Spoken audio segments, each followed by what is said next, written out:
ഇന്ന് വന്നിട്ടൊരു മിനി വ്ളോഗാണ് കേട്ടോ. ഇതെൻ്റെ ചേച്ചിയുടെ പിള്ളേരാണ് കേട്ടോ. ഇവർക്ക് വന്നിട്ട് കേക്ക് ഉണ്ടാക്കി കൊടുക്കാമെന്ന് കുറേ ആയി ഞാൻ പറയുന്നു. അപ്പോൾ ഇന്ന് നമുക്കൊരു തട്ടിക്കൂട്ട് കേക്ക് അങ്ങോട്ട് ഉണ്ടാക്കാം. അതിനിടയ്ക്ക് ഇതാ നമ്മൾ മോനോ കാണാൻ ഇരുന്നിട്ടുണ്ടായിരുന്നു. ഞാൻ കണ്ടിട്ടില്ലായിരുന്നു കേട്ടോ. അങ്ങനെ മോനോ ടു ഒക്കെ കണ്ടു. ഇവിടെ വന്നു കഴിഞ്ഞാൽ ഇതാണ് എൻ്റെ അവസ്ഥ വന്നിട്ട്. പിന്നെ നമ്മൾ നേരെ ഫുഡൊക്കെ കഴിക്കാമായിരുന്നു. ഇന്ന് മന്തി അൽഫാമൊക്കെ ഉണ്ടായിരുന്നു. പിന്നെ നേരെ ഞങ്ങൾ മൂന്നും നമ്മുടെ കലാപരിപാടിയിലേക്ക് കിടക്കാം കേട്ടോ. അങ്ങനെ ഓറിയോ ബിസ്ക്കറ്റ് ഇതാ നമുക്ക് ചെറുതാണിട്ട് കിട്ടിയിട്ടുണ്ടായിരുന്നത്. അങ്ങനെ അത് വെച്ച് ഉള്ളോണ്ട് ഓണം പോലെ നേരത്തെ ഉണ്ടാക്കാൻ തുടങ്ങിയിട്ടുണ്ട്. ഇത് ഞാൻ മുന്നേ പറഞ്ഞിട്ടുണ്ടല്ലോ എങ്ങനെ ഉണ്ടാക്കുക. അങ്ങനെ നല്ല കിടിലും ബാറ്ററൊക്കെ സെറ്റ് ആയിട്ടുണ്ട് കേട്ടോ. ഇത് നമ്മുടെ കേക്ക് ടിന്നിലോട്ട് ഒഴിച്ചു കൊടുക്കുക. നമ്മുടെ കേക്ക് ടിന്ന് ഇതാണ് കേട്ടോ. ഇഡ്ലി കേക്ക് എന്നൊക്കെ കേട്ടിട്ടുണ്ടോ?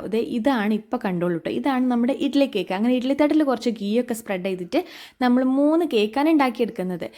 ഈ ഒരു ചോക്ലേറ്റ് കേക്ക് ഉണ്ടാക്കുന്ന കാലം നോക്കിയിട്ട് അവർ ഇത്രയും കാലം എടുത്ത് വെച്ച ചോക്ലേറ്റ് ആയിരുന്നു. ഭാഗ്യത്തിന് കേടുവൊന്നും വന്നിട്ടില്ല. അങ്ങനെ അതൊക്കെ വെച്ചിട്ട് നമ്മൾ അലങ്കാരപ്പണികളൊക്കെ സെറ്റ് ആക്കിയിട്ടുണ്ട്. ഇനി ഇഡ്ലി തട്ടിൽ കുറച്ച് വെള്ളമൊക്കെ കയറ്റി ഇനി ഇത് ആവിയിലൊന്ന് വേവിച്ചെടുക്കണം. ഒരു 5 മിനിറ്റ് നമ്മൾ വെയിറ്റ് ചെയ്യാം കേട്ടോ. അങ്ങനെ അതാ നമ്മളെ കാത്തിരുന്ന് നമ്മുടെ അടിപൊളി ഇഡ്ലി ഓറിയോ കേക്ക് ഇവിടെ സെറ്റ് ആയിട്ടുണ്ട്. നല്ല ഭംഗിയുണ്ട്, കുറച്ച് ടേസ്റ്റും ഉണ്ടായിരുന്നു കേട്ടോ. ഇതിൻ്റെ ഒരെണ്ണമാണ് ഞങ്ങൾ എല്ലാവരും കൂടെ കഴിച്ചിട്ടുണ്ടായിരുന്നത്. ബാക്കി 2 എണ്ണം ആളുടെ ഫ്രണ്ട്സിന് വേണ്ടിയിട്ട് സ്കൂളിലേക്ക് പാക്ക് ആക്കിയിട്ടുണ്ട്. അപ്പോൾ അത്രയേ ഉള്ളൂ.